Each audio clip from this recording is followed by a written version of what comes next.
ನಮಸ್ಕಾರ. ಇಂದಿನ ಸಂಚಿಕೆಯಲ್ಲಿ ಪೈರೇಟ್ ಸ್ಟೋನ್ ನಾವು ಅದನ್ನು ಮನೇಲಿ ಕೂಡ ಇಡ್ಬೋದು, ಲಾಕರಲ್ಲಿ ಕೂಡ ಇಡ್ಬೋದು. ಇದನ್ನು ನಾವು ಲಾಕರಲ್ಲಿ ಇಟ್ಟರು ಕೂಡ ಇದು ಅಂದರೆ ನಾವು ಏನೇ ಮಾಡೋಕ್ಕೆ ಮುಂಚೆ ಇದನ್ನು ಫಸ್ಟ್ ಎನರ್ಜೈಸ್ ಮಾಡಬೇಕು, ಇಂಟೆನ್ಷನ್ ಸೆಟ್ ಮಾಡಬೇಕು, ಆಮೇಲೆ ಇದನ್ನು ನಾವು ಯೂಸ್ ಮಾಡಬೇಕಾಗತ್ತೆ. ಇದನ್ನು ನಾವೇನು ಮಾಡಬೇಕು, ಪೈರೇಟ್ ಸ್ಟೋನ್ ಥರನೂ ಬರುತ್ತೆ, ಕ್ರಿಸ್ಟಲ್ ಥರನೂ ಬರುತ್ತೆ.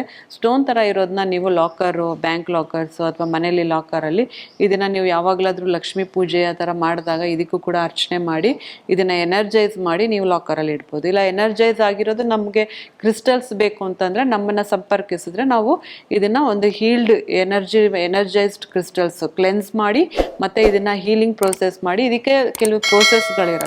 ಅಂದರೆ ನಾವು ಅಂಗಡಿನ ತಂದ ತಕ್ಷಣ ಇದನ್ನು ನಾವು ಯೂಸ್ ಮಾಡೋದಕ್ಕಾಗೋದಿಲ್ಲ. ಯಾಕಂತಂದರೆ ಇದು ಕ್ರಿಸ್ಟಲ್ಸು ಒಳ್ಳೆ ಎನರ್ಜಿನ ಕೂಡ ಹೀರ್ಕೊಳ್ಳುತ್ತೆ ಮತ್ತು ಬ್ಯಾಡ್ ಎನರ್ಜಿನ ಕೂಡ ಹೀರ್ಕೊಳ್ಳುತ್ತೆ. ಅದಕ್ಕೆ ನಾವೇನು ಮಾಡಬೇಕು, ಅಂಗಡಿಯಿಂದ ತೊಗೊಂಬಂದು ಫಸ್ಟು ಇದನ್ನು ನಾವು ಕ್ಲೆನ್ಸ್ನ ಮಾಡಬೇಕಾಗತ್ತೆ. ಕ್ಲೆನ್ಸ್ನ ಮಾಡಿ ಇದಕ್ಕೆ ನಾವು ಎನರ್ಜೈಸ್ ಮಾಡಬೇಕಾಗತ್ತೆ. ಎನರ್ಜೈಸ್ ಮಾಡಿ ಇದಕ್ಕೆ ಕೆಲವು ಸಿಂಬಲ್ಸ್ನ ನಾವು ಇಂಟೆನ್ಷನ್ ಹಾಕ್ತೀವಿ. ಅಂದರೆ ಯಾರು ಕೊಡ್ತಾ ಇದ್ದೀವಿ, ಯಾವುದಕ್ಕೋಸ್ಕರ ಕೊಡ್ತಾ ಇದ್ದೀವಿ, ಇದನ್ನು ಎನರ್ಜೈಸ್ ಮಾಡಿ ನಾವು ನಮ್ಮ ಒಂದು ಕ್ಲೈಂಟ್ಸ್ಗೆ ಅಥವಾ ಕಸ್ಟಮರ್ಗೆ ಕೊಟ್ಟಾಗ ಅದೇನಾಗುತ್ತೆ, ಅದು ನಮಗೆ ಒಂದು ಒಳ್ಳೆ ನಮ್ಗೆ ಏನು ಇಂಟೆನ್ಷನ್ನಿಂದ ನಾವು ತೊಗೊಂಡಿರ್ತೀವಿ ಅಥವಾ ಹಾಕ್ಕೊಂಡಿರ್ತೀವಿ ಅದು ಬೇಗ ವರ್ಕ್ ಆಗುತ್ತೆ. ಯಾಕಂದರೆ ಈ ಕ್ರಿಸ್ಟಲ್ಸ್ ನಮ್ಮ ಮಾತುಗಳನ್ನು ಕೇಳುತ್ತೆ. ಅಂತಂದರೆ ನಮ್ಮ ಇಂಟೆನ್ಷನ್ನ ಇದು ಅಬ್ಸರ್ವ್ ಮಾಡುತ್ತೆ. ಮಾತಂತಂದರೆ ಯಾವುದೇ ಇದಕ್ಕೆ ಭಾಷೆ ಬರೋದಿಲ್ಲ, ಇದು ಸೇಮ್ ಲೈಕ್ ಯೂನಿವರ್ಸ್ ಥರನೇ ವರ್ಕ್ ಮಾಡುತ್ತೆ. ಹೇಗೆ ಅಂತಂದರೆ energy on the energy basis. ಇವಾಗ ಇದು ನಾವೇನಾದರೂ ಹೇಳ್ತೀವಿ, ಇವಾಗ ಈ ಕ್ರಿಸ್ಟಲ್ನ ಮುಟ್ಟಿ ನನಗೆ ಸೆಲ್ಫ್ ಲವ್ ಕೊಡು, ನನಗೆ ಸೆಲ್ಫ್ ಹೀಲಿಂಗ್ ಕೊಡು, ಅಥವಾ ನನಗೆ ಲವ್ ಅಟ್ರಾಕ್ಷನ್ ಮಾಡಿಕೊಡು ಅಂತ ಹೇಳಿದಾಗ ಈ ಒಂದು ಕ್ರಿಸ್ಟಲ್ಸ್ ನಮ್ಮ ಎನರ್ಜಿನ ಒಂದು ಫ್ರೀಕ್ವೆನ್ಸಿ ಮುಖಾಂತರ ಕನ್ವರ್ಟ್ ಮಾಡಿ ಈ ಕ್ರಿಸ್ಟಲ್ಗೆ ತಲುಪಿಸುತ್ತೆ. ಆವಾಗ ಇದು ಇಂಟೆನ್ಷನ್ ಇದು ತಲುಪಿ ನಮಗೆ ನಾವು ಏನು ಮಾಡ್ಕೋಬೇಕು, ನಮ್ಮ ಲೈಫಲ್ಲಿ ಏನು ಆಗಬೇಕಂತಿರುತ್ತೋ ಅದು ಸ್ವಲ್ಪ ಬೇಗ ಅಫೋರ್ಡಬಲ್ ರೀತಿಲಿ ಆಗುತ್ತೆ. ಯಾಕಂದರೆ ಎಲ್ಲರೂ ಜೆಮ್ ಸ್ಟೋನ್ಸ್ನ ಅಫೋರ್ಡ್ ಮಾಡೋದಕ್ಕಾಗೋದಿಲ್ಲ. ಯಾರ್ಯಾರು ಜೆಮ್ ಸ್ಟೋನ್ಸ್ನ ಅಫೋರ್ಡ್ ಮಾಡೋದಕ್ಕಾಗೋದಿಲ್ಲ ಅಂಥವ್ರು ಈ ಕ್ರಿಸ್ಟಲ್ಸ್ನ ಯೂಸ್ ಮಾಡ್ಬೋದು. ಕೆಲವು ಟೈಮ್ ಏನಾಗುತ್ತೆ ಅಂತಂದರೆ ನಾವು ಜೆಮ್ ಸ್ಟೋನ್ ಯೂಸ್ ಮಾಡ್ತೀವಿ, ಅದು ನಮ್ಮ ಕೈಯಲ್ಲಿ ಅಥವಾ ಲಾಕೆಟಲ್ಲಿ ಪರ್ಮನೆಂಟಾಗಿರುತ್ತೆ. ಇವಾಗ ನನಗೆ ಒಂದು ಗುರುಬಲ ಇನ್ಕ್ರೀಸ್ ಮಾಡ್ಕೋಬೇಕಾಗತ್ತೆ, ಸಿಟ್ರಿನ್ ಕಲ್ಲನ್ನ ನನ್ನ ಕೈಗೆ ಹಾಕ್ಕೊಂಡಿರ್ತೀನಿ ಅಥವಾ ಪುಕ್ರಾಜ್ ಅಂತ ಏನು ಹೇಳ್ತೀವಿ ಹಾಕ್ಕೊಂಡಿರ್ತೀವಿ. ಇವಾಗ ನನಗೆ ಒಂದು ಅಂತರ್ದಶದಲ್ಲೋ ಅಥವಾ ಮಹಾದಶದಲ್ಲೋ ಅಥವಾ ವರ್ಷಫಲದಲ್ಲೋ ನನಗೆ ಒಂದು ಗುರು ಎನರ್ಜಿ ಆಲ್ರೆಡಿ ಇರುತ್ತೆ.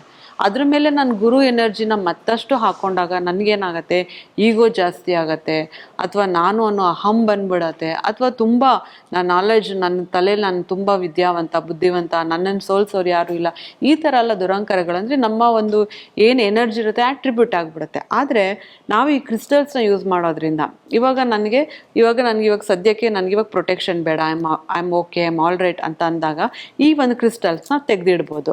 ಅಥವಾ ನಮಗೆ ಆ ಟೈಮ್ಗೆ ನಮ್ಗೆ ಯಾವ್ಯಾವ ಕ್ರಿಸ್ಟಲ್ಸ್ ನಮಗೆ ಬೇಕಾಗ್ತಿರುತ್ತೆ ಆ ಒಂದು ಪೀರಿಯಡ್ಗೆ ಅದನ್ನು ನಾವು ಹಾಕೋತಾ ಬರ್ಬೋದು. ಆದರೆ ಜೆಮ್ ಸ್ಟೋನ್ಸಲ್ಲಿ ಏನಾಗುತ್ತೆ, ನೀವು ಒಂದು ಸಲ ಅದನ್ನು ನೀವು ಕೈಗೆ ಹಾಕ್ಕೊಂಡ್ರೆ ಅದನ್ನು ತೆಗಿಯೋದಕ್ಕಾಗೋದಿಲ್ಲ, ಅದನ್ನು ಯಾವಾಗಲೂ ಹಾಕ್ಕೊಳ್ಬೇಕಾಗುತ್ತೆ. ಕೆಲವು ಟೈಮ್ ನಮ್ಮ ಎನರ್ಜಿ ಇವಾಗ ಯಾವುದೇ ಥರ ಗ್ರಹಗಳು ಬದಲಾದಂಗೆ ಅದು ಕೂಡ ಬದಲಾಗ್ತಾ ಇರುತ್ತೆ. ಸೊ ಅಂಥ ಟೈಮಲ್ಲಿ ನಮ್ಗೆ ಯಾವುದು ಇದೆ ಯಾವುದಿಲ್ಲ, ಅಥವಾ ನಮ್ಮ ಎನರ್ಜಿ ನಮ್ಗೆ ಹೇಗೆ ಫ್ಲಕ್ಚುಯೇಟ್ ಆಗ್ತಿದೆ ಅದನ್ನು ನೋಡಿಕೊಂಡು ನಾವು ಕ್ರಿಸ್ಟಲ್ಸ್ನ ಹಾಕೋಬೋದು. ಆದರೆ ಜೆಮ್ ಸ್ಟೋನ್ಸಲ್ಲಿ ಈ ಒಂದು ಉಪಯೋಗ ನಮಗೆ ಇರೋದಿಲ್ಲ. ಹಾಗಾಗಿ ಈ ಕ್ರಿಸ್ಟಲ್ಸ್ನ ನಾವು ಯೂಸ್ ಮಾಡ್ಕೊಳ್ಳೋದ್ರಿಂದ ಈಸಿಯಾಗಿ ಅವೈಲಬಲ್ ಕೂಡ ಇದೆ, ಅಫೋರ್ಡಬಲ್ ಕೂಡ ಇದೆ. ಹಾಗೆ ನೀವು ಇದನ್ನು ಯೂಸ್ ಮಾಡ್ತಾ ಬಂದರೆ ಬೇಗ ನಿಮಗೆ ಹೀಲಿಂಗ್ ಎನರ್ಜಿ ನಿಮಗೆ ಸಿಗುತ್ತೆ, ಆ ಫ್ರೀಕ್ವೆನ್ಸಿಗೆ ನೀವು ಮ್ಯಾಚ್ ಆಗ್ತೀರಾ.